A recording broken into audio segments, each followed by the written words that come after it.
some reason we're not. There we go. Hi, and welcome to the Randy Karraker Show on STL Sports Central. And we are presented by DraftKings, where the crown is yours. Matthew Rocchio, Randy Karraker, great to have you with us on a Thursday. Happy Friday Eve. Cardinals off today as they get ready to take on the Cubbies tomorrow night at the ballpark, opening a 3-game series. Fun homestand, games that they should win next week against the Rockies. Yay. Yeah.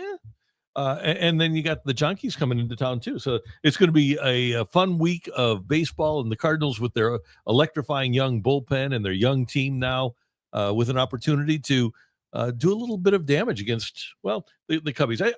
I said this on the TV show, Matthew, this morning.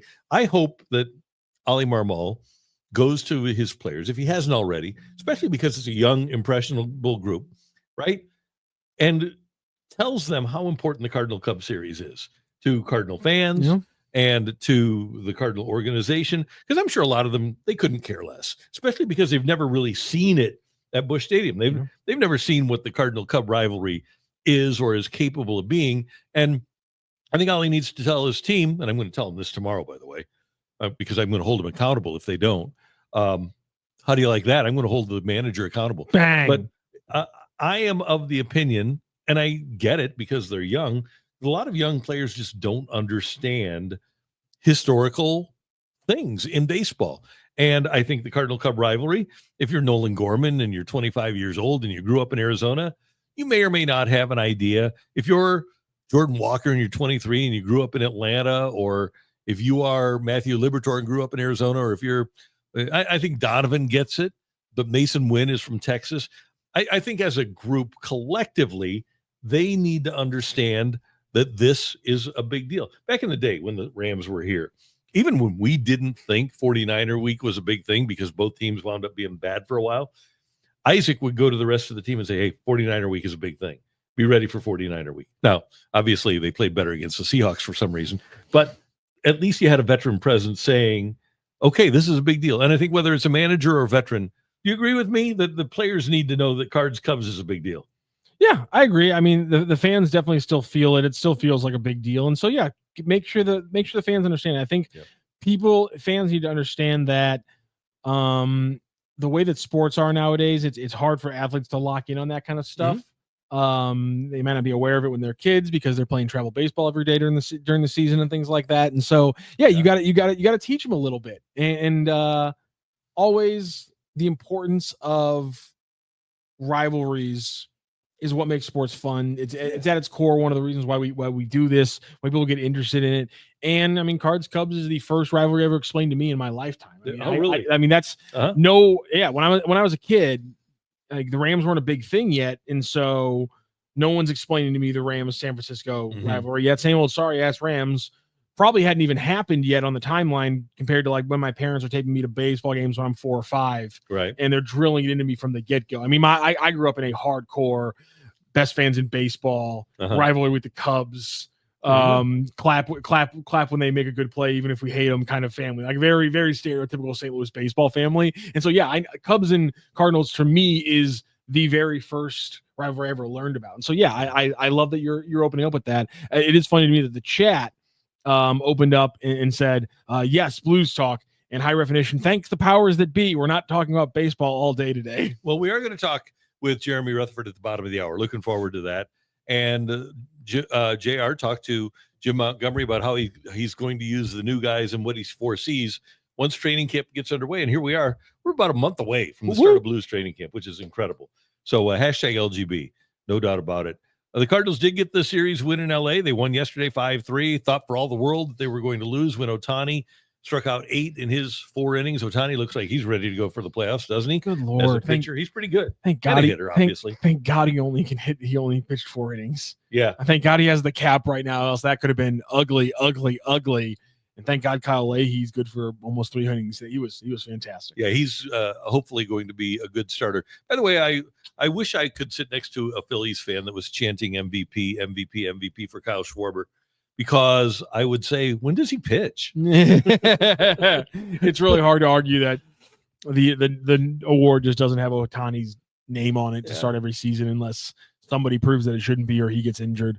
Skywalker 1982. This is a great point. Games versus the Cubs were on WGN as a kid, so it was nice too. Yeah. I didn't even think about that factor. That's a really important thing. Yeah. And you had the Sandberg game was on TV last weekend, and half red, half blue in the stands at Wrigley Field. And not that there was hatred, it was a friendly rivalry because the Cubs hadn't won yet and their fans weren't insufferable yet. They just kind of were woe is me, which is nothing wrong with being woe is me. I kind of like it, actually. But it was so much more unique then. And rivalries were better when you played 18 games in the division than 13. When you had 3 home and 3 road series against a team, you had a chance to get to know them, and especially during the summer. I mean, the summer Cardinals, Cubs were all sold out, and I think the rivalry diminishing and obviously the teams diminishing. It's rare now that we have both teams be good at the same time. We did in 2015. Obviously, we did in 19. Cardinals won in 82. Cubs won in 84. Cardinals won in 85. And the Cubs were actually in first place for a long time in 85 before the Cardinals took the lead and rolled to 101 wins. But both teams were reasonable at that point. I remember I just kind of had jumped into my brain. My way to put in perspective how I grew up with the Cards-Cubs rivalry is I remember adults in my life being mad in 1998 by how buddy McGwire and Sosa. Oh, really? Uh-huh. I remember adults being like, I don't like that they're always hanging out. I don't like that they're celebrating their home runs together. This is a Cards-Cubs rivalry. You're not a friend with that guy. I remember literally that was what people used to react like that. Really? Yeah. It's insane to me. Yeah, but Big Frank. Yeah, okay, that makes sense actually. Because he hates the Cubs more than he loves the Cardinals. I also really like very random non sequiturs in the chat. The Truth, 1963. The city being strict, I think he meant to say stripped, of its football team twice and basketball team once. Yikes. I think we all, thank you. Yeah, it sucks. It does. And don't forget that we also lost the St. Louis Stampede. And the Browns. And the St. Louis Browns, right? So we lost the St. Who Eagles. We've lost a hockey team. We've lost a lot of stuff here. It's really good point. With the old St. Louis Gunners. Oh, that's a great point. You're right. Yeah. And, who in 1937 became the Cleveland Rams. Little irony for you there. Yeah. I'd forgotten about that connection. That's a good one. Yeah. Jordan Walker went 3 for 5. Thanks for watching, Jordan, and listening. We do appreciate it. After yesterday, I said, I don't know if he's going to be good or not here. He goes out and goes 3 for 5 with an RBI and a run scored for the Cardinals. One of only 2 hitters in the lineup to not get rung up too by the Doyers. So he had a good day. Jordan Walker is going to have his good days. Now, what I want to see is rather than just a couple of good games in a row, I want to see a couple of good months in a row from Jordan Walker. And like I've said, I don't think that he has had a fair and reasonable chance to do that. I mean, when is Jordan Walker, and none of it is his fault, whether it's injury or getting sent down, but when has Jordan Walker really had 2 full months of playing in a row in the major leagues? That's a really good question. I don't know if he's really had it. I don't know either. Gorman played well at third, by the way, but did get the golden sombrero. Yeah, that was rough. 3 strikeouts in all 3 of his plate appearances. Yeah. I'll ask this. What to you? I feel like it's fair to put some parameters on this. What to you? Let's say he plays the majority of time through August and September. Mm-hmm. That's two solid months and into the end of the season. What to you is what do you want to see in those 2 months? So what excites me? Yes. What would excite you? What would maybe shift you from, I don't know what he's going to be, to I at least have an idea of what he could be now more than I did at the deadline? Give me Nolan Gorman's last 2 months. Okay. That's not too much to ask, is it? 800 OPS? 850. 850 OPS? And heck, if I could get an 800, okay, I'll give you that number. Last 2 months, I'm not even going to worry about home runs. If I can get an 800 OPS or better out of Jordan Walker in the last 2 months of the season, and he doesn't get hurt and he gets to play the whole time, I would be excited about that. Okay. And I'm a guy that, not that I don't like home runs. I do like home runs, but I'm bigger on extra base hits. Mm-hmm. So if he winds up, we talked about it the other day, that Gorman has a dozen extra base hits over basically the last couple of months. If I could get a dozen extra base hits out of Jordan Walker, 6 extra base hits a month, that's not asking too much. I think that'd be pretty good.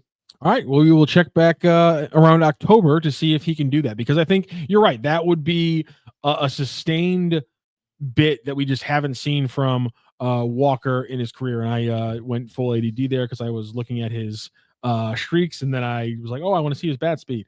So he got this year he got all of the opening season.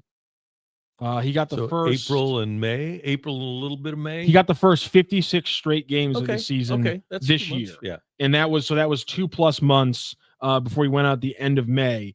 And that was a 583 OPS. And that's when he had the wrist, and then almost immediately after that had the appendicitis. Yeah, since then his longest run he's on now, which has not even been a full month back from July. So we have 2+ months this year with a 583 OPS. And then the only other 2-month run is August 12th through September 29th last year. That's a month and a half. That's not a 2-month run. And then 2023, he also had some 2 month. Yeah, he also had 2 month. Yeah, he played a lot of 2023. So you do have that as well. I mean, 2023 was the 787 OPS, right? Yeah, I mean you have for the year. He didn't really miss anything that year. So, I mean, except for the time in the minors, which was games 23 through 57 for the Cardinals. So after he came back in game 58 and played all the way through game 162 in 2023, he had an 802 OPS. So you're basically wanting to see that he can put up the same numbers we got excited about at the end of 2023. Can he, for 2 straight months, put up an 800 OPS? I think that is, based on what we saw in 2023, that's a good number. I think 800 is a very fair number for expectations of, not just if we expect him, I'm not saying that if he can't hit that, he's a bad player, but talking about changing the conversation yesterday of, I don't know what he is. Yep. And I doubt if the Cardinals are going to be able to figure that out too.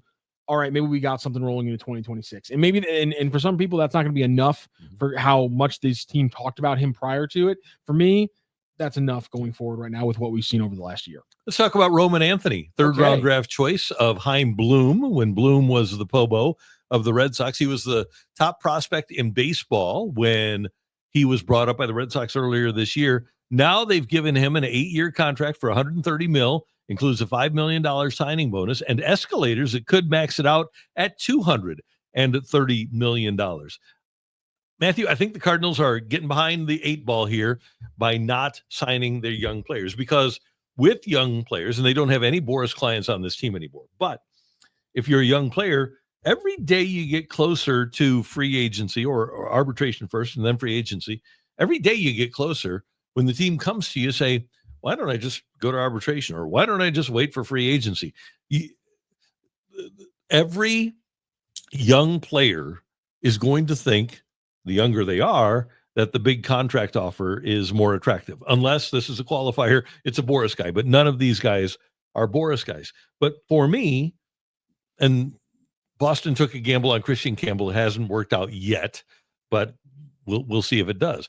But when you look at Bobby Witt Jr., who had been around a couple of years, got more than $300 million. When you look at Julio Rodriguez and the contract that he got, when you look at Corbin Carroll, the contract that he got from Arizona, I think more and more, especially with a team that appears to be revenue strapped, it makes sense to buy those years of arbitration and free agency out, if for no other reason than to give you cost certainty, so that you know exactly how much you're going to be spending in 26, 27, 28, 29, and you can plan for that, rather than what happens if Nolan Gorman next year, it's 42 home runs and the Cardinals have to go to arbitration with him. Why not sign some of these guys? And I would sign the guys that we've talked about being kind of locked in. The 2 middle infielders, Gorman and Donovan. I would also do Herrera and Burleson. I'm sorry, Winn and Donovan. I was going to say Winn and Donovan. Gorman's Winn. So Winn, Donovan, Burleson, and Herrera. Those are the ones that I would look at and approach. And I wouldn't give them all the same deal, but I would approach them about long-term deals to try to give them and myself a little bit of certainty in coming years. I think it's also important to acknowledge one factor in this, which is how much potentially does a lockout reset the market. because, like, do we see, because right now we know the lockout's going to be problematic, but if you look at how they built the Christian Campbell contract, if you look at how they built the Roman Anthony contracts, those don't become real money. And this is why I'm asking, do we think we see maybe the markets correct a little bit? Because what is real money? Because Christian Campbell, his deal, 8 for $60 million. There's 1 year on that with more than $20 million. And it's the final year, which is a club option, the second of 2 years with club options. And so my point is that if the market doesn't get reset, Christian Campbell doesn't become a bad deal until at the earliest 2031, when he's making $13.25 million. Yeah, if he's not a great player at 9.25, it's not great, but that's not, for the Boston especially, that's not bad. But 13.25, maybe he's not a great player, but that's when he's 29 years old. You have 6 years for him to become a major league above average player and better to rationalize what you're paying him. So you give yourself so much time and leeway and space to develop the player where it's not a bad contract. No. And here's the thing. The owners are pursuing, or the owners want actually the players to get a larger piece of the pie. Right now, owners are paying the players about 43% of baseball's revenues. And with what they're talking about, at least behind the scenes, is like every other sport, giving the players 50% of the revenue. If the players are able to get what they want and they want to preserve the status quo, then the players will get less than 43% of the revenue. If there isn't a salary cap, the owners aren't going to go up if they don't have to in terms of the revenue that they're going to share with the players. That number will go down. But if there's no cap or floor, it doesn't matter. So let's just suggest the idea of a contract for Masyn Winn that's exactly right, like the Roman Anthony contract. Okay, 8 years that had taken through age 32 or into age 32, 8 years and $130 million that could get up to $230 million with escalators. Well, that would absolutely fit within 50% of the revenue going to the players. It'd still be, in terms of the remuneration for a good player, it'd be a good bargain. And it really doesn't matter if we don't have a salary cap or floor. So I don't see a downside to giving a long-term contract to a player now.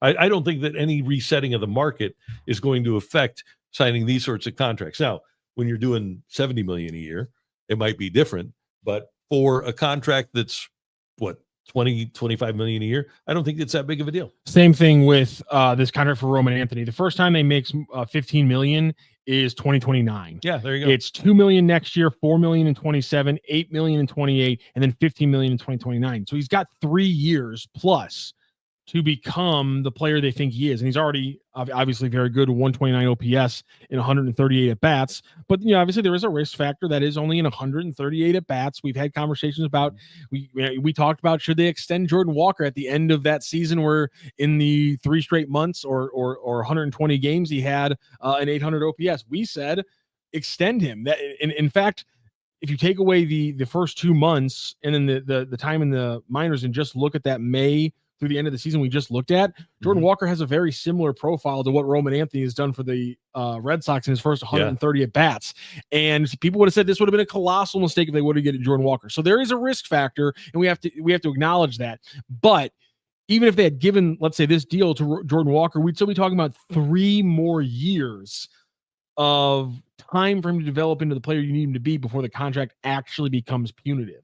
And of course, this is a little different when you're talking about the Boston payroll than the St. Louis payroll. I know that Boston has pulled back their payroll, but at the same time, it's Boston. It's the market in Boston. It's going to be different than the St. Louis market. So we can acknowledge that as well. So maybe we're not talking about 8 for 130 for Masyn Winn, but I mean, 7 for 100, 6 for 100. That's a conversation I think is completely reasonable. Right. And by the way, Lateralist asks, Randy, are you still doing that for Quinn Mathews? Yeah. If he passes a physical, and I'm going to do a thorough physical, I want to make sure that shoulder is good. But yeah, based off of what he did last year, striking out 200 guys on his way to AAA. And from what I've been told, they aren't concerned about his future. They're actually happy, the Cardinals are, that he's dealing with some adversity at the AAA level. Absolutely. If I could get Quinn Mathews under a 6-year contract and I could do an AAV of $13 million a year, I would absolutely do that. Yeah, I think that'd be fantastic. Skywalker 1982. Anthony is crazy for signing that contract. Look at what Vlad Jr. just got. It's a $400 million difference. You say that, but at how old is Roman Anthony? Is he 23? He's 21. At 21 years old and 86 days. If I do the math, I can tell you exactly where I was when I was 21 years old and 86 days. If you would have told me, here's a $5 million check, and no matter what happens to you, you could get both your legs taken off in an accident tomorrow. We're giving you $130 million by hook or by crook. Yeah, I'm signing on the dotted line. Where do I sign? $5 million check right now, and I'm getting $130 million one way or another. Okay, yeah, I'm locked in. I can now. I don't have to white knuckle it at the plate every time. I can work out every day. I can go out to the plate, free swinging, knowing that I just got to be the player I am, and then I can make $400 million on my second contract. But I'm taken care of. My parents are taken care of. My family's taken care of. That amount of peace of mind, I can't blame Roman Anthony or any human being for that. So here's what would happen. By the way, we get a question about what a salary cap would and a floor would entail. A realistic cap and floor. Well, let's just take a look at last year's baseball revenue of $12.1 billion divided by 30 teams, and then divided by 2. If the players would get 50% of the revenue, and this is rough, but the players would get $201 million per team. So you wouldn't have these $75, $85 million payroll. So you'd probably have a payroll floor per team around maybe 175, and the cap would probably be in the 250-ish range. But the key is the $201 million per team divided by 26. And not every player is going to make this, but your average salary for each player is going to be $7.75 million. Right now, the average salary is about $5 million. So the average salary for each player would go up about 25%. Rally Squirrel comes in. I think that's a real reasonable deal on both sides. Yeah. The owners get a little push, the players get a little push, and fans are happy because capital floor is better for all the fans. Well, Pirates fans. Remember how long we complained about not having a long-term shortstop? They need to extend Winn, and he won't cost as much as Roman Anthony. Maybe similar to Michael Harris' contract a few years ago. Agreed. Harris got $80 million over. Was it $80 million or 80? How many was it? 80. Sorry, let me find this. 8 for 72 for Michael Harris. I think you're going to have to give Winn a little bit more than that. Because he plays a little bit more. Well, 2 reasons. Number one, shortstop. But I think the other thing is, and this is what we're talking about today, Michael Harris wasn't nearly as established when the Braves extended him as Masyn Winn is right now. Yeah, I mean, I love the idea that you extended this, because I was just talking about Winn, and then I was going to throw another chat here. Extending this idea to Herrera, I think also makes a lot of sense with how much he's hit. And apparently, he's athletic enough that we can see he can play in the outfield. You can develop that. He's got a position. He apparently thinks that if he can finally get everything healthy in the shoulder, that he can be a catcher again. So, I mean, there's a lot of reasons, I think, to grab Ivan Herrera now as well onto a deal. Well, and the bat plays. That's, I think, the big thing that we need to keep in mind is that even if he's a designated hitter, it's hard to find good hitters, especially with as good as pitching is today. He has a chance to be an elite hitter, I think. Absolutely. Skywalker 1982 also jumping in the chat. If Wetherholt is having a good season next year, do you extend him during the year? Yes. And that was one of the other questions I had, because this is Roman Anthony's rookie year. He's 138 at-bats in. At this time next year, conceivably, JJ Wetherholt could be in the same situation, and you say yes. Yeah, no doubt about it. Yeah, if he's playing like this, absolutely, especially considering he's potentially playing third base. Oh my God, I'd lock him into this in a heartbeat at that position. Okay, I'm going to have some fun here because we got the shortstop comment about how long we look for a shortstop. After David Eckstein's last year with the Cardinals in 2007, Cesar is Turris these are opening day starters. Is Turris in 08? I think it was Tyler Green. No, it must have been Khalil Green in 09. Scratch that. It was Khalil Green. Brendan Ryan in 10. Terrio in 11, Furcal in 12, Cosma in 13, Peralta in 14 and 15, Jerko in 16, Diaz in 17, and then DeYoung had that stretch of 18, 19, 20, 21, 22. Edman was the opening day shortstop in 23, and then Winn the last couple of years. So, yeah, we had a desert, a baseball desert at shortstop for the Cardinals for a few years. So you're exactly right. It'd be nice to be able to lock down a quality player like Masyn Winn and know that he's going to be your starting shortstop for the foreseeable future. I'm with you there. That's peace of mind the Cardinals haven't had at that position. No. I mean, really in the middle infield, Jerko. because extend it not just to the shortstop, but let's talk about the middle infield. The idea of extending Donovan at well. When was the last time the Cardinals rolled out the same second baseman shortstop combo for more than 2 or 3 years in a row? Okay. Well, Edman and Arenado back-to-back years in 21 and 22. Oh, no, that's second and third. Yeah. So we're doing second and short. Yeah, the middle. Yeah, second and short. Let's see. Well, Wonger DeYoung Okay, in 18, 19, 20. Yeah, and you know what? But what did they do with those players? It didn't work out, but what did they do with those players?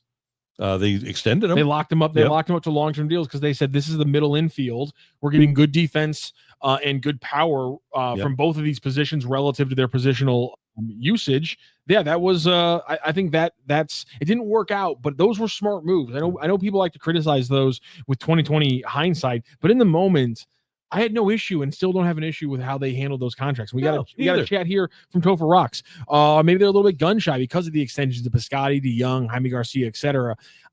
That you shouldn't be gun shy because you got to be processes. I know I talk about this too much, but if you're only reacting to the results and what happened and things you couldn't control or couldn't predict, then you're always going to end up being gun shy and being paralyzed by analysis. And none of those deals paralyzed the club at all. They were fine paying Paul DeYoung in the last couple of years because it wasn't that expensive. Jaime Garcia actually was a pretty good pitcher for them for a few years under that contract. And then the Piscotty situation was out of nowhere when his mom was diagnosed with ALS.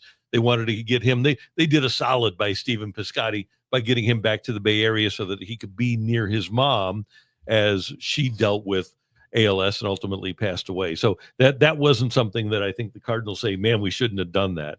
I don't know that there's deals. I'm talking about the extension, not the trade.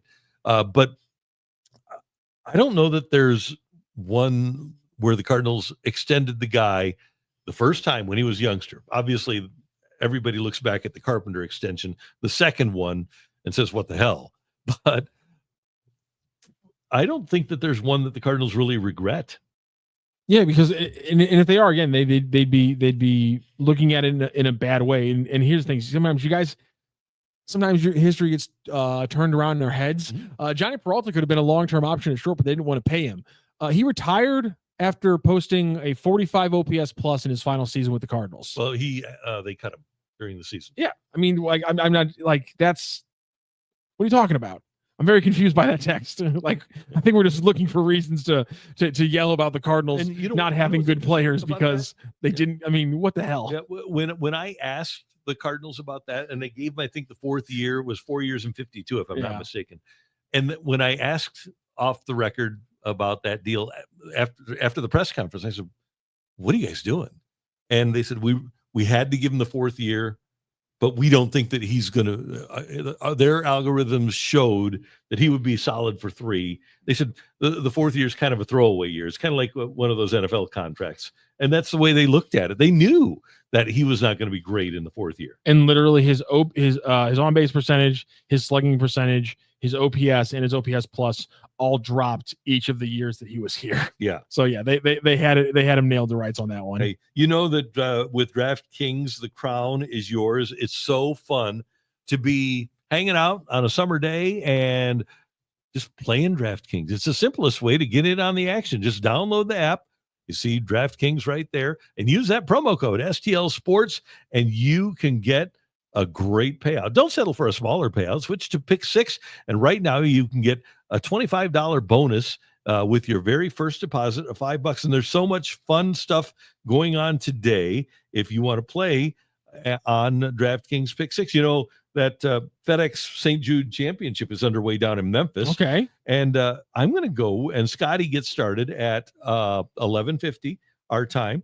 I'm going to go with Scotty Scheffler to have more than 66.5 strokes. I like that. He can't be the best player on the course every day, right? No, and he usually doesn't get off to the quickest starts. So I'm going to go with Scheffler there. And then I am going to go, and I think this is a pretty safe bet too. Paul Skeens, he's facing Ellie De La Cruz and Brian Hayes. Skeens is at 7.5 strikeouts. He's going to get more than 7.5 Ks. So I'm going to go with that. I'm going to go with Scotty, more than 66.5 strokes, and Skeens, more than 7.5 strikeouts. Bing, bang, boom. I've got myself a great setup with DraftKings Pick 6. Download the DraftKings Pick 6 app now and use that promo code STL Sports. That's code STL Sports for new customers to get $25 in bonus picks with your first deposit of $5. Better payouts, bigger wins, only with Pick 6 from DraftKings. Gambling problem? Call 1-800-GAMBLER. Help is available for problem gambling. Call 888-789-7777 or visit ccpg.org in Connecticut. Must be 18 and over. Age and eligibility restrictions vary by jurisdiction. Pick 6 not available everywhere, including New York and Ontario. Void where prohibited. One per new customer. Bonus awarded as non-withdrawable Pick 6 credits that expire in 14 days. Limited time offer. See terms at pick6.draftkings.com/promos. Our buddy Jeremy Rutherford of The Athletic is one of the most fun and funny people that you'll ever run across. There he is, right? Oh, he's giving us the old thumbs down. Are you down at your downstairs rink? Yeah, we're down in the basement here. Oh, I love it. That's that looks fantastic. Beautiful. That's awesome, JR. Yeah. Hey, and I just watched Happy Gilmore 2, and Scotty Scheffler was arrested again. So I was going to ask you if you'd seen it. It's so funny because that was going to be my first question is if you'd seen it. I thought he stole the show, didn't you? He and John Daly? Yeah, I thought John Daly was great. I don't know about the movie necessarily, but I think John Daly was great, and Scheffler did that part just as well. Yeah, he was fantastic. I enjoyed it immensely. How's your summer going? It's going very well. You know, Randy, we've talked about this before. It's chasing the kids around all these ballparks and rinks. So we did 4 trips this summer: Colorado, Louisville, Kansas City, and Detroit. And I marked one item off of my bucket list. I got to do a little whitewater rafting in Denver, Colorado. So that was probably the highlight. Good for you. And if you don't have The Athletic, you should. Jeremy Rutherford has the best Blues coverage by 1,000 miles, and Katie Wu does a great job of covering the Cardinals. But JR and I were actually sitting at a Blues game down the stretch when he got the email that The Athletic wanted to extend him, and you had that on social media a little while ago that you got the extension and you're going to be covering the Blues for The Athletic for a few more years at least. Yeah, I always appreciate the support. You know, from day one when I joined The Athletic in 2017, you guys have been major supporters. You know, just behind the scenes, when I was at the Post-Dispatch for almost 20 years, you know, you had a job. You were kind of an at-will employee. But at The Athletic, it's contract-based. And so you don't know what the future holds. And so recently signed a new 3-year contract. And so I'll still be providing Blues coverage for the fans here who have been amazing. And there would not be a Blues beat writer if there weren't for the people clicking on The Athletic every day and eating up the coverage. So I thank them too. Take it or leave it. Your 3-year contract and term as this particular term as the Blues beat writer outlasts Pius Suter's 2-year deal. He does not get an extension beyond 2 years. I don't know about that. I think he might. He's an underrated player. I think he's going to come in and do just fine. But it's funny that you say that, Randy, because when I had him on the phone the other day, he said that the first 2 numbers that he tried to take with the Blues were 44, he said, is in the rafters, Chris Pronger. Yeah. And he said 24, Bernie Federico, in the rafters. And I said, well, Pius, and I think he pronounces it Pius. But I said, Pius, maybe whatever number you pick, you can put in the rafters. And he said, I think I'm going to need more than 2 years to be able to do that. Did you ever hear the So Taguchi story when he came to the Cardinals? No, what was it? So he wanted a number. So asked for 1. He had that in Japan. It's not available. Asked for 6. Yeah, that's kind of taken here. Sorry. Asked for 9, retired.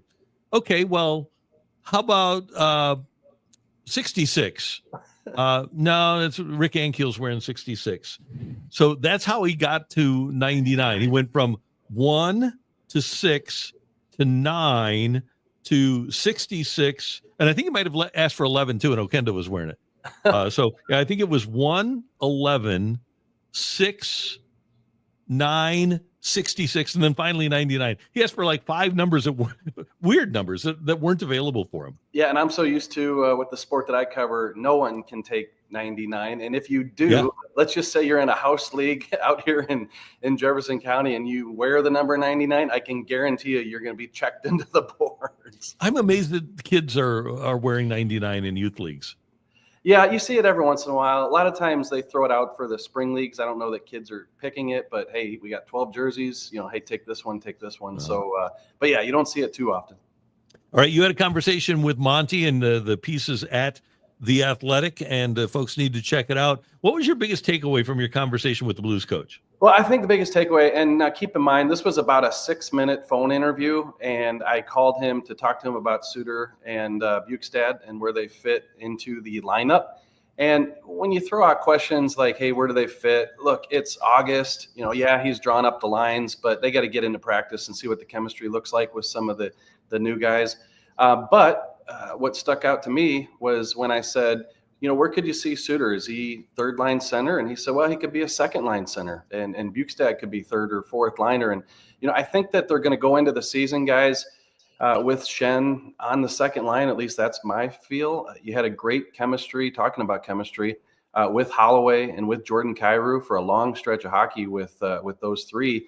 And I think you got to look at that again.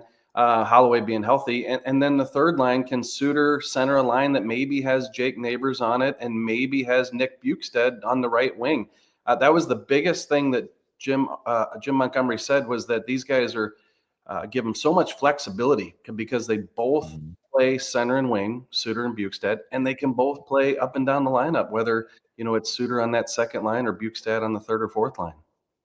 Is there a factor of somebody else needing to step up to maybe go from that a young player who's a fourth liner right now, who maybe needs to show themselves as a third line winger profile, to maybe change that equation to maybe knock Bukestad down to the fourth line? Is there somebody there they're looking to step up? Is it Alexei Toropchenko that they're looking to step up into that third line role?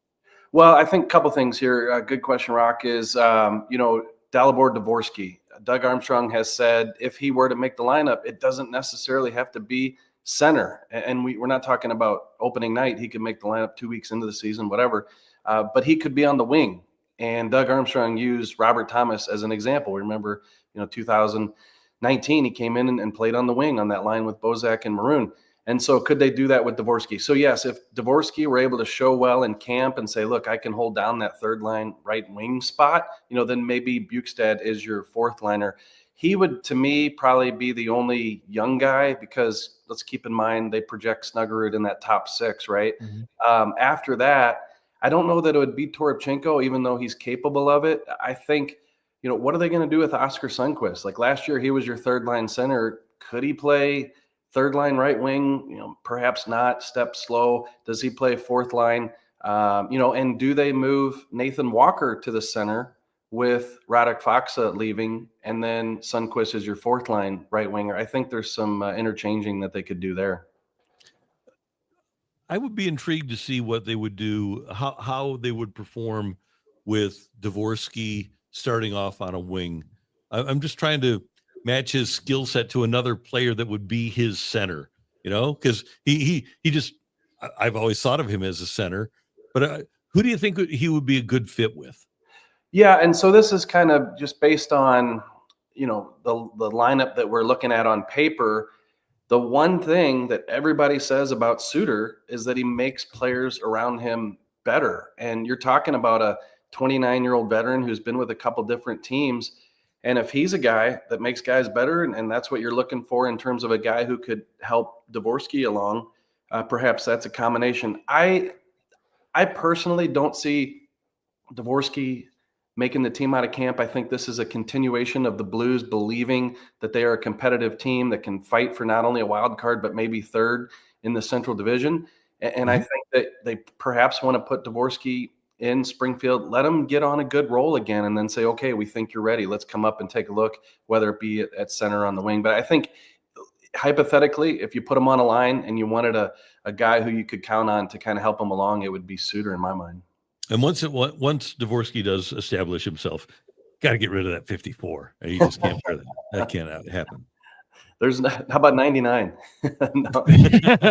You mentioned Pius Suter, and it jumped out to me in your interview with him. I love, ever since Tommy Pham started doing it, I love when players show that they know that their they know their stat lines, and they know how the conversations happen on their stat lines. And Pius pointed out, he's like, I know I had a big jump in goals this year. A lot of those 15 goal seasons I wasn't playing a full 82 though. So I love that he's aware of his goal total. But when you look at a guy like that who does make a jump in goal scoring, how do you project a guy like Pius Suter and your expectations for him this next year with the Blues? Yeah, Rocc, it's funny you say that, because when I was interviewing him, you do see 14 goals, 14, 15, 14, and then 25.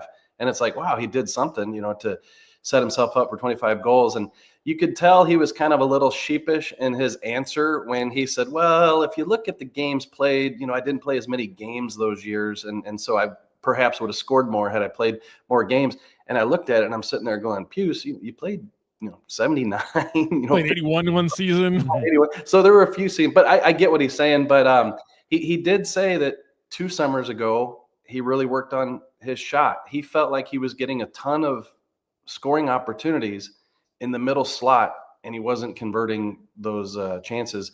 And so after working on it, then last year in Vancouver, he began to convert some of those chances from the slot area. So he wants to continue to try to do that. But in his words, as the article said, I said, can you be a 25 goal scorer? He said, I think 20 is something I feel like I can accomplish every year. And if you score 2 or 3 of those slot goals, now all of a sudden you're chasing 25. So he thinks he can be. JR, at The Athletic, they've got a great preview of the World Junior Championships coming up. And the Blues don't have anybody on those Canadian and American teams, but they do have some European guys on Team Sweden. And tell me, if is Love Havenstam or Herenstam, is it pronounced Love or is it Love? Or as far as I know, yeah. That's really okay. After the draft, yeah. Okay, good. That's so I love this. There's no question that was it, right? No, but and then they have 3 guys on Team Czechia, and I just want to get your read of what you're hearing, because we don't get a chance to see these guys, and we can watch these games on NHL Network. But you've got Andre Kaz on Team Czechia, you've got Adam Jecko, and then you've got Adam Jurasek. Who are some of the prospects that you would be intrigued by watching? Yeah, and let's keep in mind, I think Justin Carbonneau was invited to Canada's camp, the Blues first-round pick this past year. But a couple names you mentioned there, Jecko and Juracek, are interesting. I feel like watching Jecko, he had a good year last year. I think he changed teams and continued to produce, so that's always a good sign. And then with Adam Juracek, the thing with him has been the injuries. And you're talking about a Blues first-round pick from a couple years ago. Not only did he miss camp last year because of the injuries, but then when he went to his junior team, he struggled to stay healthy. And Doug Armstrong came out and said, it's always about the health, and what's the old line? Stay out of the hot tub, So I think they're looking at this being the year where he needs to prove he can stay on the ice. And then obviously if he can contribute at the World Junior level, that'll be a good sign too. So you're right. The Blues have had 8, 9, 10 prospects at the World Junior Tournament the past couple years, not as many this year, but I think we're going to see more of those guys in the junior leagues making their way to St. Louis in the next couple years. Speaking about expectations for young players, another young player who is new to the Blues is Mayu, the new defenseman. Obviously, there's going to be a lot of eyes on him out of the gate. On that third pairing, paired with more of a grit guy in Tucker, how much of what the Blues are going to be watching for him in camp, how much of it is going to be about the puck moving things versus him just showing that he really is an NHL-ready defenseman out of the gate? Yeah, a couple things. First of all, I know he's only played, 8 NHL games.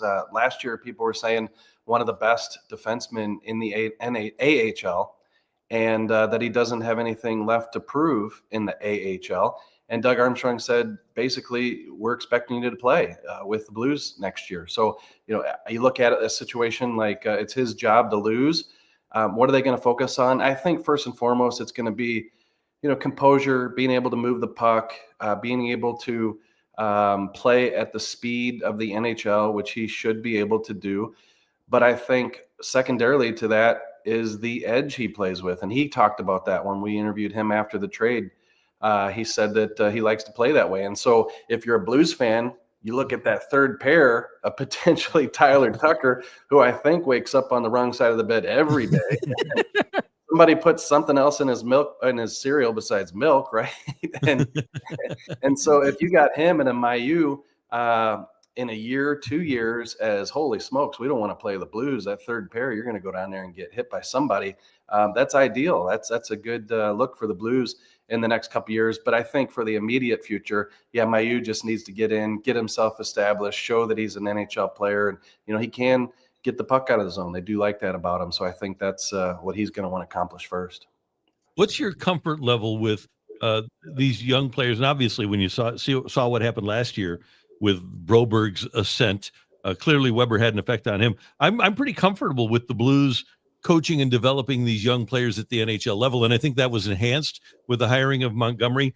How are they regarded, though, in terms of developing young players here at the NHL level? Yeah, I think it's a balance because, when you bring in a Mike Weber from the American Hockey League where he was coaching, does he have a ton of experience, even though he played in the NHL? Does he have a ton of experience with,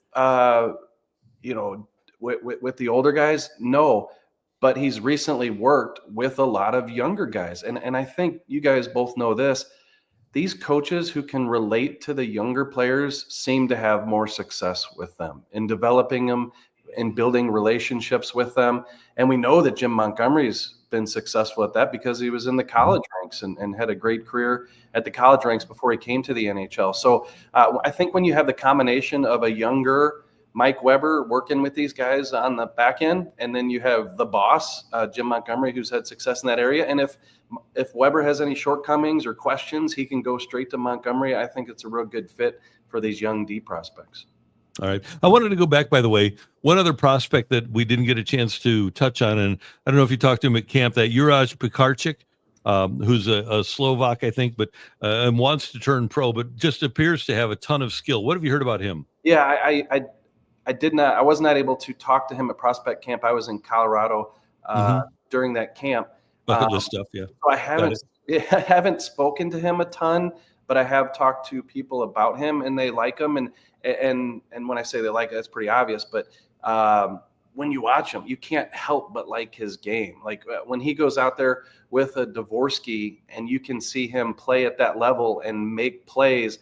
And to me, it's not all about the shot or the speed, or you look at a Dvorsky and you see the puck composure, but it's the vision. Like last year, I think one of the things that surprised me about Jimmy Snuggerud was his vision and his ability to see plays develop at the NHL level. And I think when you look at a Pekarczyk playing with a Dvorsky out there in a camp the past couple of years, and you see the plays that those two are capable of making, yes, they've played together and they do have some chemistry, but I think if you're a scout, you're a Blues coach, you look out there and you say, okay, this guy's capable of playing at that level.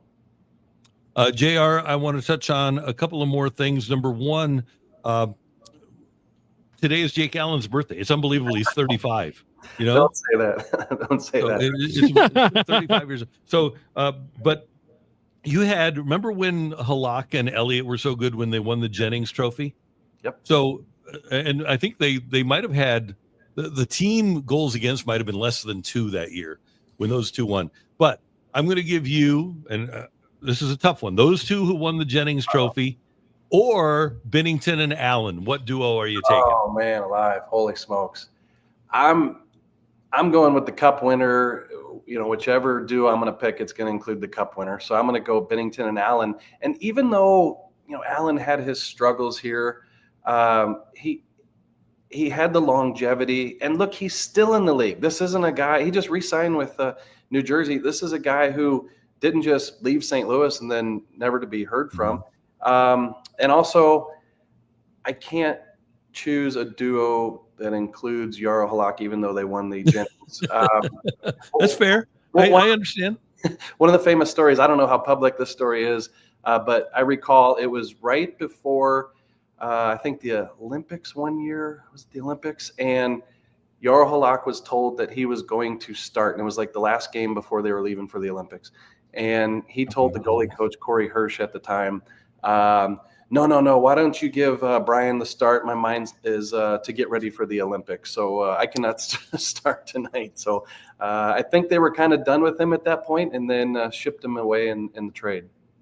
Oh no. Well, and then when they traded him, and then he was in Buffalo for like a day, and then he got traded to Washington, and Washington was playing here, like, and he didn't even want to be here. No.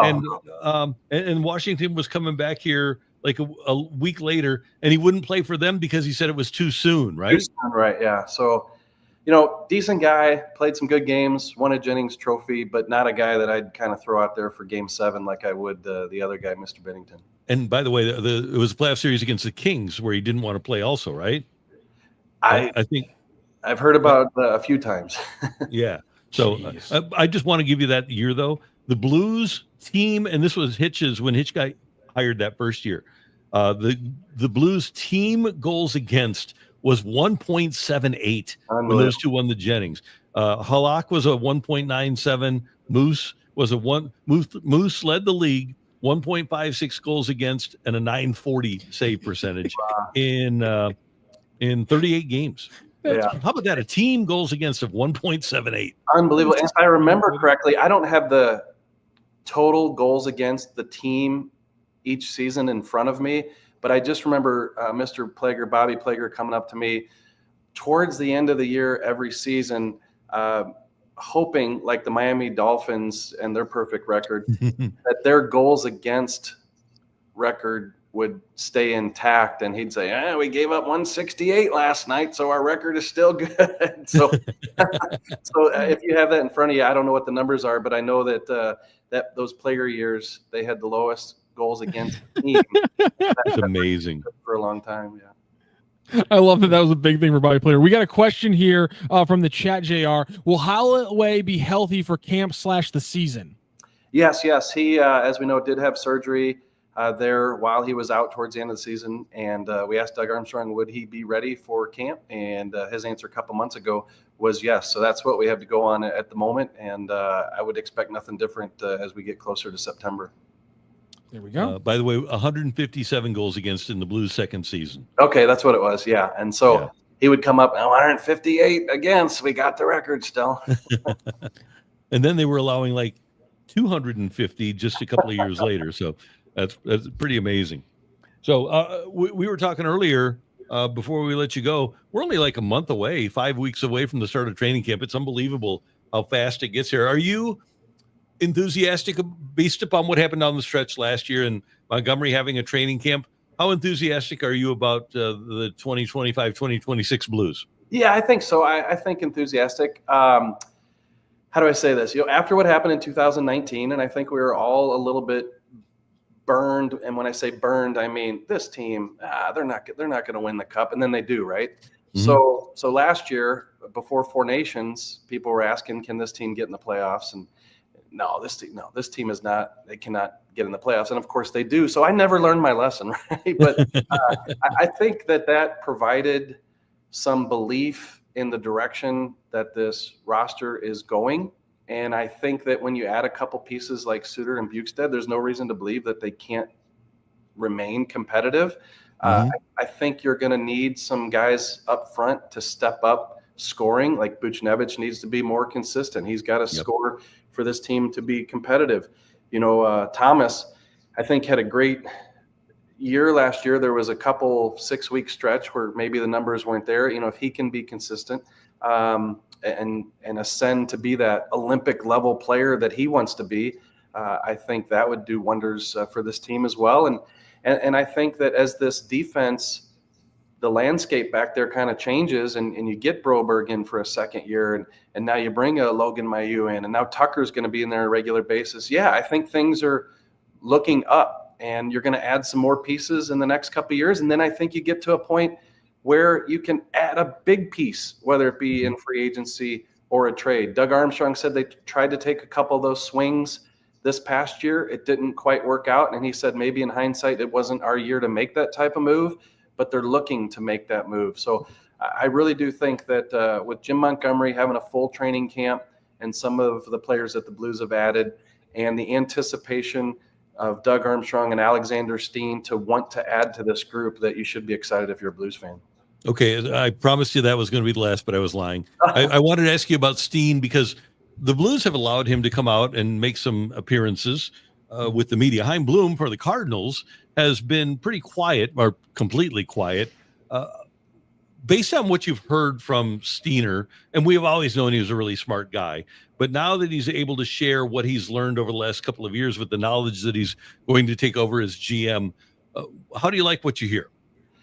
What does Chaim Bloom look like? I don't think I've seen him yet. Is he? He's a handsome man. He's a good-looking guy, actually. Out in public? No, I'm just kidding. Yeah. You just don't see too much of him. Yeah, we saw a little bit. Steen. I think what I think of when people ask about Alexander Steen taking over is I say this guy just drips hockey from day one when he came in Toronto. If you were around him in any capacity, he thinks hockey. And it's not just the X's and O's, it's the culture. And I think if you were to put one thing at the top of the list of what Alexander Steen is going to, continue in St. Louis, it's that culture. And he's going to bring in players who want to be here and want to sacrifice. And I think the Blues got away from that a little bit. It was reestablished last year when Jim Montgomery came in. And I think it's going to be reinforced when Alexander Steen takes over. All right. Last thing, I promise this is it. But I'm excited, and I know you are because we both adore Keith Tkachuk. But on the deluxe edition of NHL 26, you've got Big Walt with Matthew and Brady. That's so great, right? And my son plays the video games, and so now I got to spend $60, right? Rocc, is that how much it is? No, deluxe editions I think might be 90 or 100. Oh, great. So you're gonna get you're a little bit hooped for an extra $40 this time because they put Big Walt on there. Oh goodness! So they got you. So hopefully you guys are sending me a stipend so I can help pay for this video game. But no, yeah, we are. We're making so much money here now. It's hand over fist. That's a nostalgia charge. They get you for those in sports. That's the thing. Yeah, but it's such a great picture of the three of them. I love the fact that they use old school Walt, right?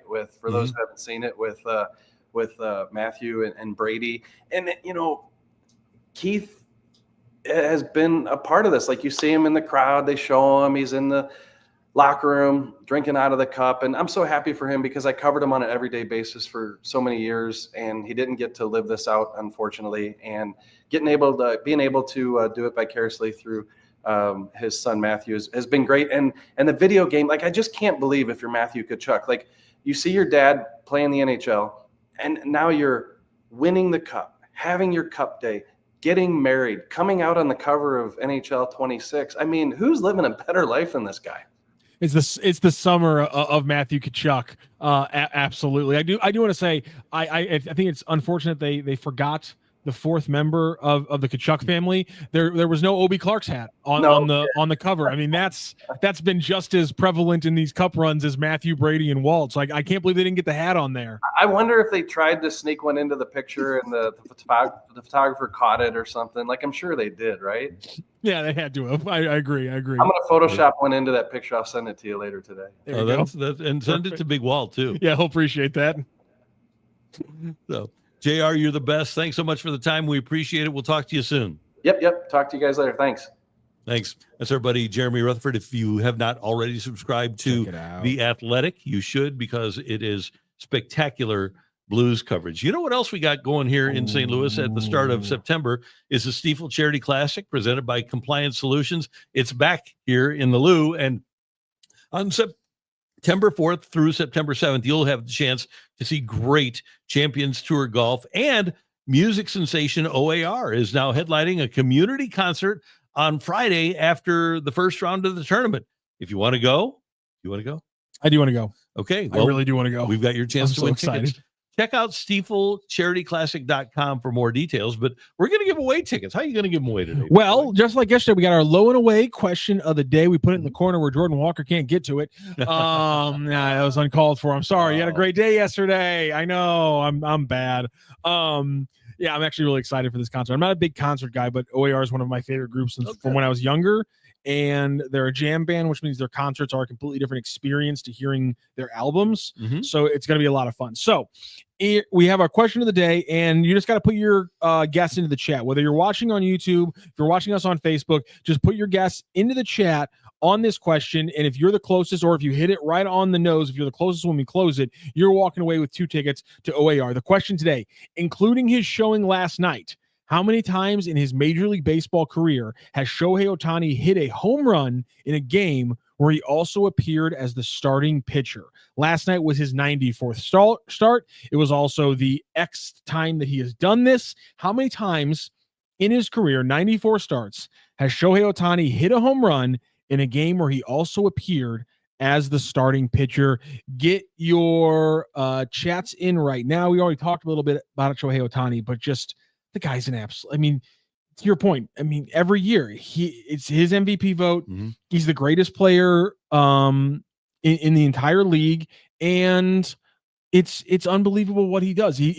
I mean, I got to watch Albert Pujols. Mm-hmm. You got to watch him every day for almost his entire career. I think he's the second best player I've ever watched play baseball now, just because of Shohei Ohtani. Yeah, it's unbelievable what he's able to do. And think about this. He's throwing 99, 100, 101, 102, and he's had his second Tommy John. So he's remarkable. And it does, and Mark Sweeney was making the point yesterday on FanDuel Sports, it's like an effortless 100 miles an hour. That's the thing. And that's maybe, I don't know if it always has been. I'm surprised he's had to get 2 Tommy Johns. Really quick, I want to point out, Let's Turn 2 and Paul Bass, you both have guessed the same number.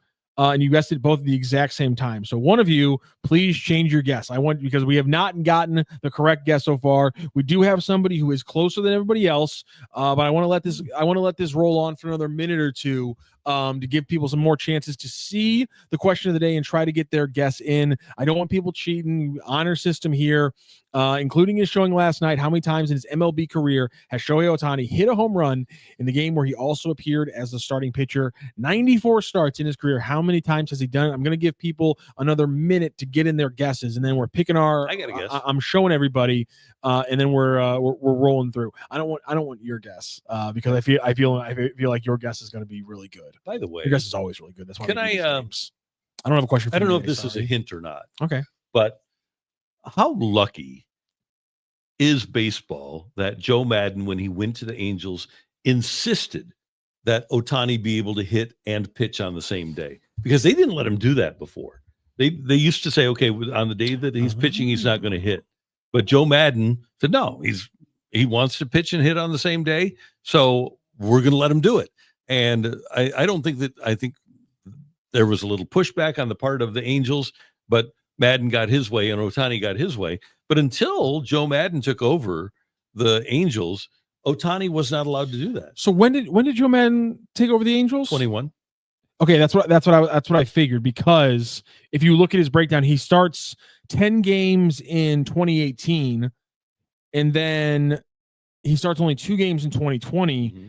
And then he starts ramping up and he starts 23 games in 2021. And then he's been doing this since 2021. He obviously wins the MVP, his first MVP in 2021. Yeah. God bless Joe Madden for that one. Thank you for giving us the greatest baseball player we get to see. It's unbelievable. Yeah. And it's also unbelievable that in the entertainment business, where a guy wants to do it, that somebody would try to prevent him from doing it. I think that's one of my biggest issues.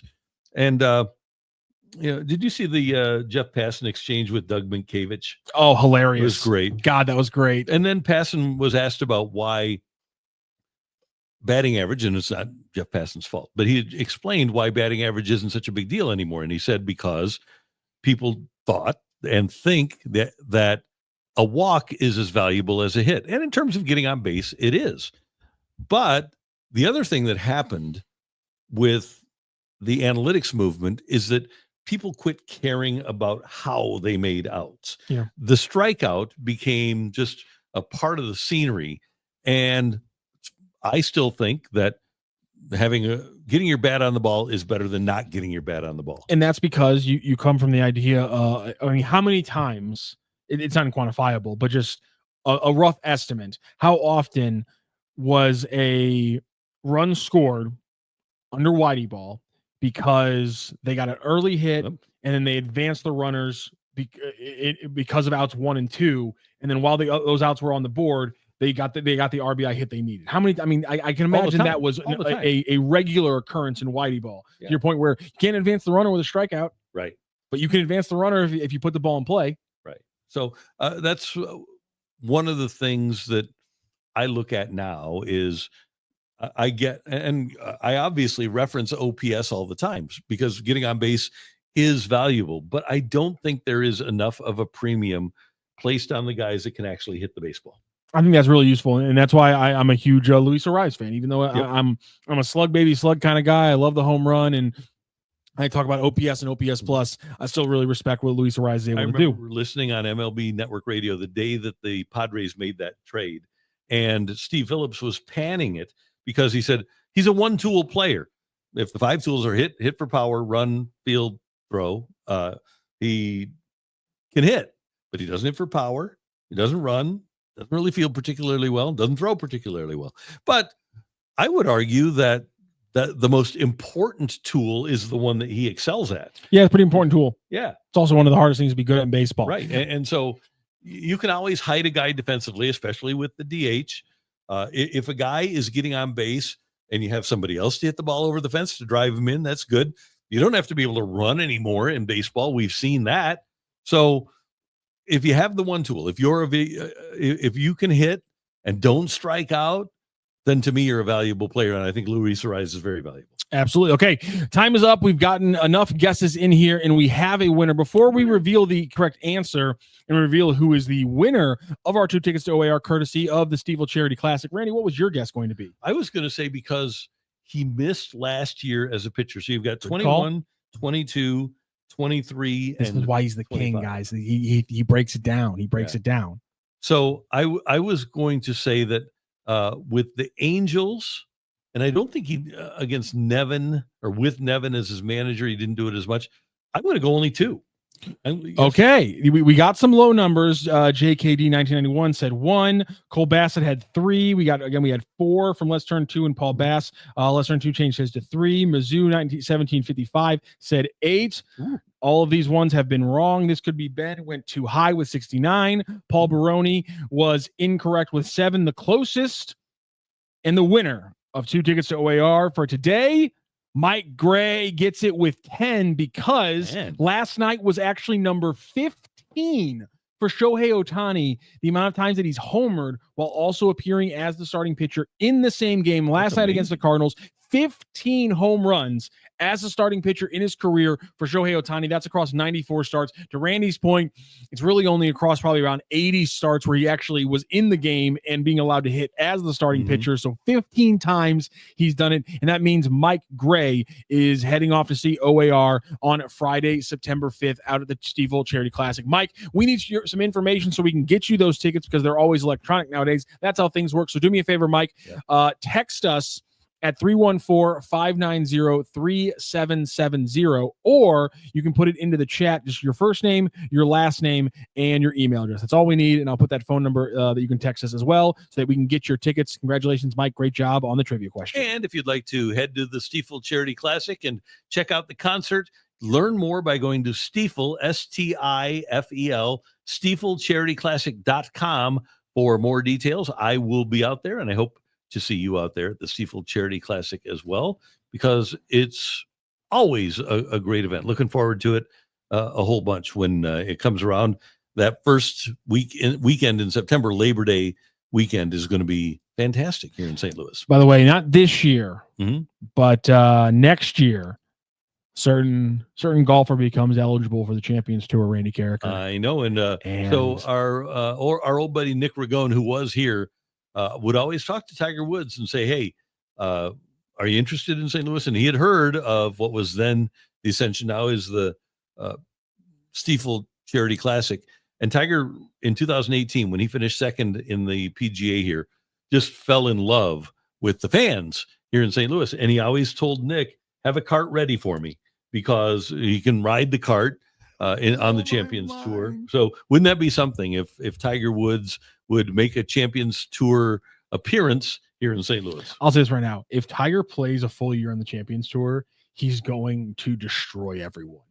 He's going to absolutely wreck shop. It would be so much fun to watch him be like, oh, the guys I grew up, all these guys that I entered the tour at 18 years old, and I said, guess what, boys? I'm retiring you a little bit early. I know you guys are all 60s and 70s, but guess what, boys? I'm retiring you a little early a second time. Like, he could go on the Champions Tour with, again, having the card. He would absolutely destroy everyone. It would be so much fun to watch. It would be awesome. All right. I want to touch on one other thing here. We can get to a couple of other things, and love the fact that you folks are involved in the chat. So much national talk, and it's natural, about the Cowboys, but specifically about Jerry Jones and Micah Parsons. And I got to tell you, as a Jerry Jones hater, I love the fact that Micah Parsons is kind of clapping back at him and has asked for the trade and isn't just accepting all the crap that Jerry Jones spews, because it seems like, and they got their money, right? CeeDee Lamb and Ezekiel Elliott and Zach Martin and Dak Prescott all got their money, but they just kind of went through the process and said, yeah, I'm going to get the money. But I love the fact that Micah Parsons is kind of clapping back at Jerry Jones. And Jerry Jones, I think, is beside himself when he's asked about it every day, because either he's got dementia or he doesn't know how to react. I just think his brain's just broken to how the world works now, because his explanation yesterday about this good old boys thing about when I bought the Cowboys, it was a handshake deal, and we decided on the numbers, and then we worked things out after the fact. Yeah, I don't really care about your podunk little real estate deal to buy the Cowboys. I could not care less, Jerry. This is the real world. This is a collectively bargained league, and you're not doing contract negotiations on the back of a napkin with just the player. And the player telling you, I want this kind of money, is not discussing things with his agent. And there are laws in this country about contracts and how you have to deal with the agent. How if you deal with the agent has to take contracts offers to their client. You can't just be doing this backdoor shady dealing, good old boy cigar in the backfield behind the oil rig kind of stuff. Like it doesn't work like that in the real world anymore. And I'm shocked that he's still so flippant and obtuse about that. And shows you how weak the Players Association is, right? Because somebody should have filed a grievance. The agents are a big part of the Players Association, and for him to blatantly say, yeah, I've never worked with an agent for any of these deals, that is against the rules. That's like you're breaking labor laws, Jerry Jones. And listen, I'm not surprised. I'm sure that's not the first time he's done it before. It's old hat at this point with the guy. I mean, every time you think you've got him, nailed, he's going to squirm out of it. Doesn't matter how many pictures you have that are compromising of him with young ladies. He runs the show there, and he controls the league. And now there's no reason for ESPN to report on it. Here's what I think. Like there was before. I would love Micah Parsons to do. I would love him when Jerry is having his scrum with the media, just have Micah Parsons walk up and say, okay, we don't need the agent. Here's my offer. $250 million guaranteed over 4 years. That is my negotiation. We don't need an agent. Let's shake hands right now.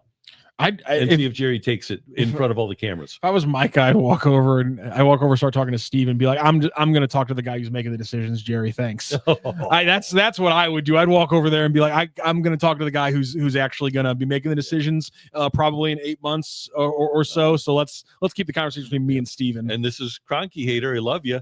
Randy, his clock is ticking. I will be headed to the bar when the news hits. Let's get together. And I will join you at said bar. Yeah, I like that a lot. I'm down for a little celebration on that day. Yeah. Also, Cronky Hater, Randy, with the length of tenure in your Cardinal fandom, which goes back, my first game, we were talking about the Cubs earlier. My first game was against the Cubs. Scipio Spinks, when I was like 9 years old, was pitching for the Cardinals. And the amount of different GMs and POBOs that you've lived through, where would you rank Mo? I think Bernie would agree with me, and we'll have Bernie on the show tomorrow. I think there's two parts of Mo, but I would rank him probably third. Whitey Herzog was the general manager for a while. He became manager, then he became general manager, and then he was both for a while. But what Whitey did in the winters of 1980 and 1981 was phenomenal. Because he turned over a team that was a stale team that couldn't run and was boring, and turned it into a really exciting team. Obviously, there was a lot of consternation when he traded Simmons and did Simmons got fingers, first of all, but then traded Simmons Vukovic fingers, but gets back Dave LaPointe and David Green and Sixto Lezcano and Larry Sorensen. And those guys at different levels helped. But then the next year makes the Ozzie trade and makes, we tend to forget about this, not only makes the Ozzie trade, but makes the Lonnie trade. And Lonnie Smith playing left field and the leadoff hitter was a huge linchpin for the 82 champion. So you've got Lonnie, and then before the 82 season, you also traded, and it wound up being a bad deal, for the Yankees, Bob Sykes for Willie McGree, and they're able to plug in Willie in May of 1982 as a rookie. And then in right field, he kept Hendrick, and he got George to play at a really high level. George didn't want to play against knuckleballers, so they didn't play him against knuckleballers. And then at third, you had kept Oberkfell. You had moved him from second to third. You had Ozzie. You let Tommy Herr play every day. Hernandez played at his high level. His game was at a high level. There was also, other stuff going on in his life, but you know what I'm saying. But anyway, Hernandez was a fabulous first baseman. And then you had Porter behind the plate, and you got Gene Tennis, who was a great leader. And then you also made, I mentioned this yesterday, the day before the strike, which would be coming up, the anniversary would be later this week, August 11th of 1981. They traded their center fielder, Tony Scott, for pitcher by the name of Joaquin Andujar. So you had Andujar, Forsch, Stuper, LaPointe, and then you'd gotten a pitcher named Steve Mura in one of the Padres trades, in the first Padre trade. So you had a really good setup, and then got Suter from the Cubs for Leon Durham, Ty Waller, and Kenny Reitz. So you had a great team. So Whitey, in the course of 2 years to make all of those moves, Whitey Herzog was number one. Walt Jocketty obviously would be number two. Walt was in a different time, and Walt, I think we can all agree, benefited from the trade that he made for Mark McGwire. But he made a lot of great moves before that.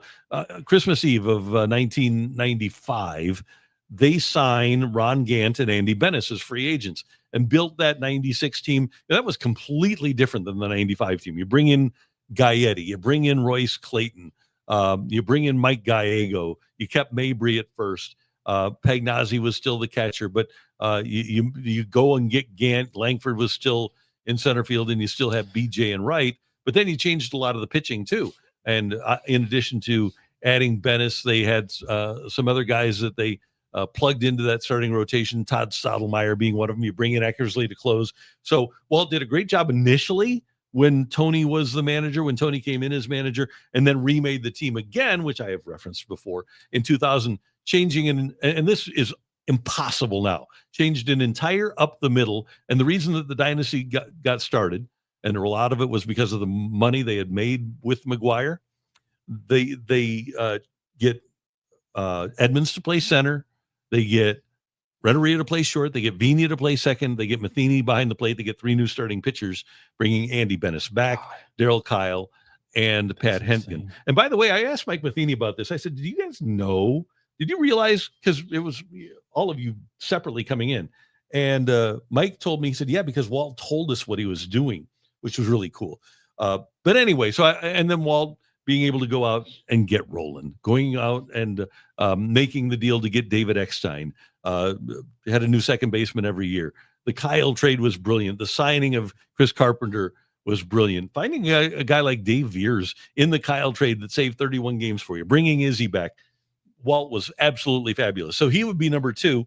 And then ahead, in my time, ahead of Bing Devine, ahead of John Claiborne, I would rate the initial Mo as first, because people say that Mo took over a Maserati or whatever. Well, think about the team, though, that won in 2011. First trade he made was for David Freese, right? He in 2011, he traded for Rafael Furcal. He had signed Nick Punto. Obviously, the first baseman on that team, Mo was a big part of drafting Albert Pujols. He was also a big part of drafting Yadier Molina. But then he made the trade for Matt Holliday. He was a big part of them bringing John Jay up. He signed Lance Berkman. So it wasn't Walt's team that won in 2011. It was Mo's team that won in 2011. And then he turned that group over again in 2013 to go back to the World Series. But then after they won the 100 games in 2015, I don't know what happened. So Mo part 1 would be number 2 on my list. And then I would go Bing Devine, Mo part 3, or Mo part 2 would be next on my list. And then John Claiborne was no relation to Mike. John Claiborne was the worst. So Whitey, Walt, Mo part 1, Bing, Mo part 2, John Claiborne. That'd be my power ranking of Cardinal general managers in my lifetime. So Mo part 1 is third behind Whitey and Walt. Yeah. Okay, that makes sense. And I think that's fair. Just Bing Devine did make the trade for George Hendrick. Really good deal. John Claiborne was awful. I had to get rid of him. Bleep comes in and says, "What the F are you guys talking about? This is gibberish." Well, you see, Bleep, the Cardinals used to be a proactive organization that was good at trading. And I know it might sound foreign and odd, but yeah, that used to be a thing. And so I think that these things might have hit your ears, and it was like competent trades kept happening, and you were getting really confused there, Bleep. But I think it just threw you off a little bit because you're not used to it. Oh, so yeah, so somebody asked me who the best GMs were. I gave you all of my guys. That was fantastic. Oh, thanks. And there were, by the way, there were some other good, bad moves. See, like one of the things the Cardinals did, Bing Devine, if you go to Baseball Reference, look up Jose Cruz. They released Jose Cruz, who wound up being a stud. I was just wondering why you didn't break down Dal Maxville. Well, I'm sorry. You talk about, okay. So Maxey, to his credit, and McDonald, you missed 2. But Joe and Whitey were basically the same. Oh, okay. So I don't count Joe, and because Whitey was the general manager, Joe was kind of carrying Whitey's water, as it were. They weren't. We've never seen another guy like that in the Cardinals front office. Oh no. So anyway, but Joe was a good guy, but he did whatever. He was the assistant GM, if you want to. Okay. If you want to couch it that way. Maxey got okay. So Maxey was the general manager when they won in 1985, when they went to the World Series, and in 87. But he didn't make the Clark trade. Lou Sussman did. He was not like he wasn't nice to people like Ricky Horton when he let him go. He traded Willie McGree for Felix Jose. I wouldn't say that was a great trade when they could have kept Willie McGree for 8.7 over 3. And I know that he was carrying out the wishes of Anheuser-Busch. I guess that's the reason that I can't really grade Maxey, because once Gussie Busch died in 1989, there was nothing. His hands were completely tied. There was nothing a general manager could do. How stuck in your brain is that Willie McGree contract number right there? That was incredible. Oh, Whitey worked a deal with him. Whitey brings Willie into his office and works a 3-year, $8.7 million. Says, "Go up and take this to." We go up and take this to Maxey. We got it done. Willie goes upstairs. It's after a game one night. Willie goes upstairs, takes it to Maxey, and said, "Whitey told me to come up and see you, and we'll get this deal done." And as legend has it, Maxey said, "We aren't signing you. We aren't signing any of you guys." And that's when everybody knew, and that's when Whitey knew. That was really, when you talk about why Whitey Herzog resigned, and there were a lot of reasons, but that told Whitey that it was over. When what Willie was told, "We aren't signing any of you guys." And that's Pendleton, that's Coleman, that's Ken Daly, that's Willie. I mean, that's the core of a really good team that you were going to let walk out the door. And yeah, so that was bad. That was a really bad day. What year was this? 1989. 1990. That stat is older than I am. Wow. And you just have that locked away. 3 years, 8.7. Cronky Zader says, "I am not shocked. This is Megamind." Listen, there's a lot of times where I've been blown away by Megamind. I've gotten now over 3 years of trying to stump this guy with trivia questions. And that, though, him just having a contract that wasn't actually signed, that was just offered in 1990, 35 years ago, and for you just have that ready for recall, that is singularly one of the most amazing things I've ever heard you pull off. Wow. The fact that you just have that Willie McGree, because it's not like you've been able to sit back in like since 2005 and like go to a website and refresh your memory on what the deal he was that signed. You have the deal that was agreed to that wasn't signed, and therefore it's in a story somewhere on a piece of paper, but it's not like on the internet. No, like I can't go look it up on Baseball Reference right now. So the fact that you're just sitting there with three years for 8.7 on this piece of Willie McGee lore that informs so much about the history of the Cardinals and how they were operating as a business at the time. Unbelievable recall. So unbelievable. I've always told you, and I think everybody knows, I consider myself more than anything a fan with access, and I like to listen. And actually, after Whitey Herzog retired, and I had a good relationship, professional relationship with Whitey, but after he retired, I had a great relationship with Whitey Herzog, and he gave me a lot of good stuff. Another one is, when the Cardinals lost Pius Suter, he saved 45 games in 1984, Cardinal record. And obviously, Whitey wanted to keep him. And as it turned out, it was fortuitous that the Cardinals didn't sign him because his shoulder was a mess. And he pitched basically 1 year with Atlanta. And then the remaining 6 years were kind of a wash for Bruce. But Whitey insists, and Suter never disagreed, that if they would have just let those two go out fishing, they would have come to an agreement out on the fishing boat in one morning, and that Pius Suter would have died a Cardinal. That's the way Whitey. That's unbelievable. And that was so again, amazing. That was 84.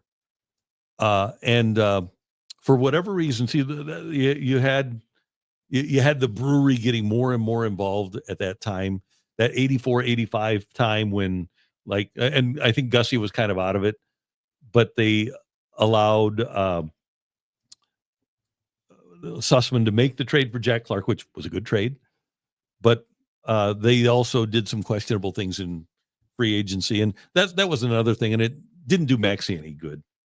And I think this is kind of what got Maxey this move. So let's move up to 1993, and the Cardinals, and Torrey is a really good manager, as you know. He wound up winning a bunch of World Series. But he was a good manager here. He just didn't have the talent, and he needed a big-time hitter. And Bobby Bonilla was a free agent from the Pirates. And the Cardinals had kind of let everybody know, hey, we're going to be all in on Bobby Bonilla. And then they weren't in on Bobby Bonilla in free agency. And right around Thanksgiving, I'm doing Sports on a Sunday Morning on KMOX. And Bonilla had signed with the Mets, and I don't think the Cardinals were going to match it. And I asked Maxey to paraphrase. I said, Bobby Bonilla signs with the Mets. What's your take here? And he said, well, we aren't surprised. We didn't want to really engage somebody that was going to get that much money. And I said, well, we as fans kind of thought you were going to engage. What are we to think when the Cardinals need a particular player and don't pursue him? And he said, well, we really don't concern ourselves with what the fans think. Like, I get that mindset, but like it's like the Marv Levy thing. It's right? Like, I get, like I say, I respect the Marv Levy mindset, but you are running a business that requires people to buy into your product. And so what the fans think, you shouldn't care what they think about a prospect that they haven't seen, but you should care about how they're reacting to the things that are right in front of their eyes. Right. And Mark Lamping was listening, and it wasn't too much longer before Maxey was the former general manager and Walt Jocketty got hired. All right. That's fair. I'll take that. Yeah. Bob Brunn says, perhaps the best Cardinal trade got to be Brolio for Brock. He calls Ernie Brolio a sore arm right-handed pitcher. Did the Cubs not know about the sore arm? No, they didn't. That's pretty bad. Some bad scouting. Yeah, if but you ask me. To that point, though, I don't think anybody knew how good Lou Brock was going to be either. Yeah. I don't think the Cardinals had any idea that he was going to be a Hall of Famer. We got a question here from Mizzou 1755. And when can JJ be called up to protect Rookie of the Year status? So the rookie eligibility is 130 at bats. Or 45 days. Right? Or 45 days from the active Major League roster during the quote-unquote championship season, which is the 172 days that the baseball season goes. The last day of the Major League Baseball season is September 28th. 45 days from today is September 21st. which tells me that the earliest day they could call it JJ Wetherholt would be a week from today, which would be August 14th. But if you do the math and you do the at bats, I think you might maybe wait another week just to make sure that that's all clean there. And the question that I would a have week or two is, you bring up Wetherholt. Who are you taking at bats away from? Who has had enough runway that you say, okay, we're done with you.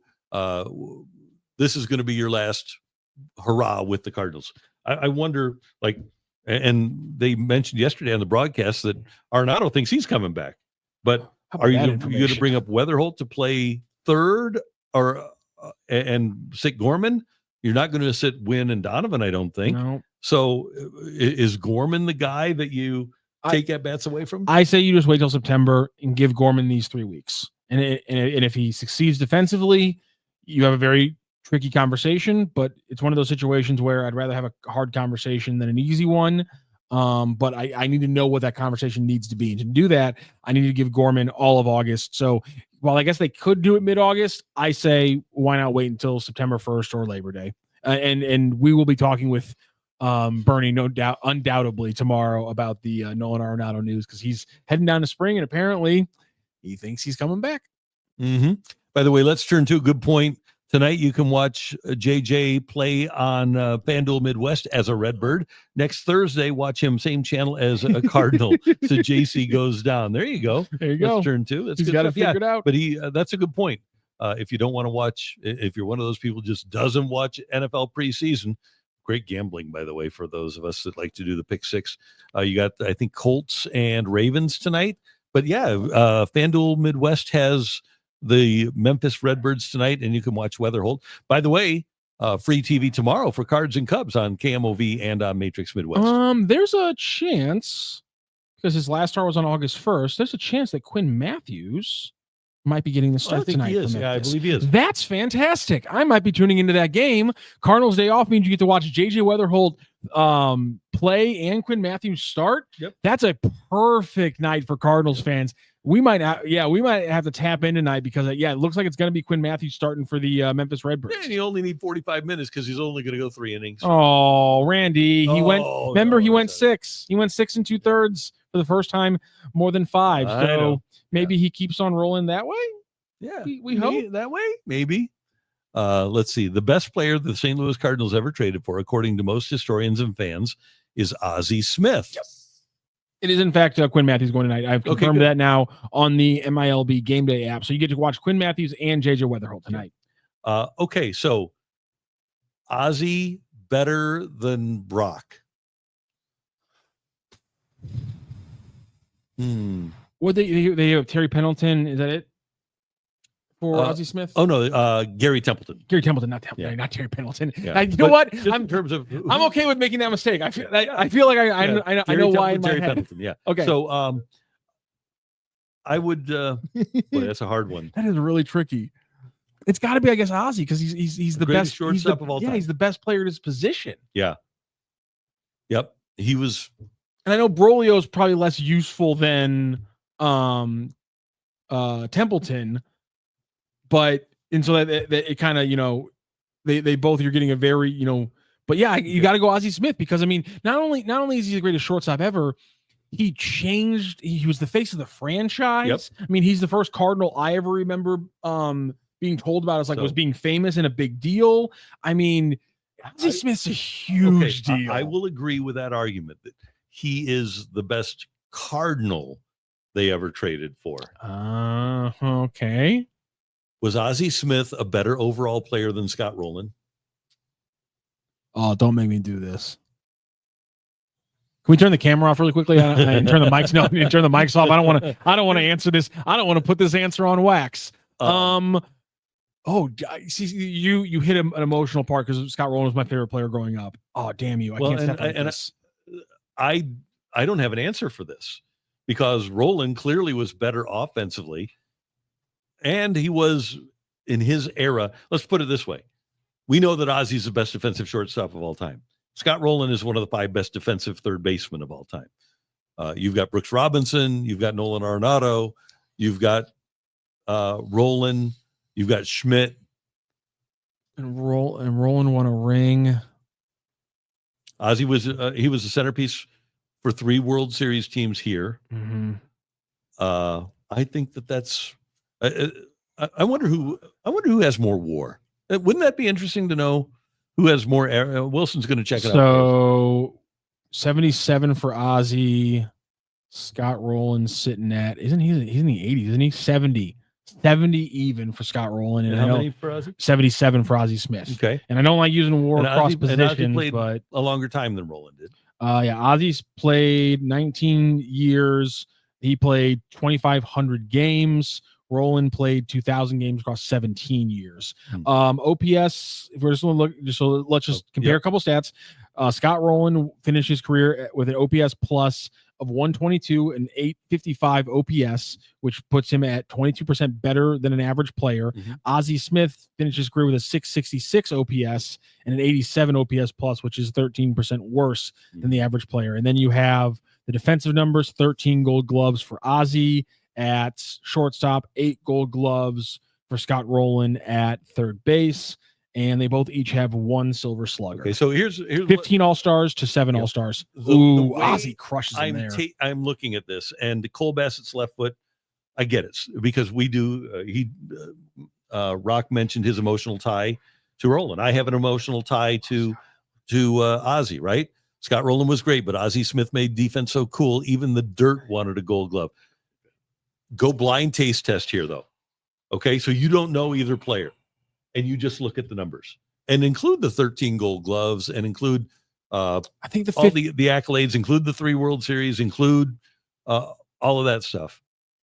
But you've got a blind taste test between the 2 players.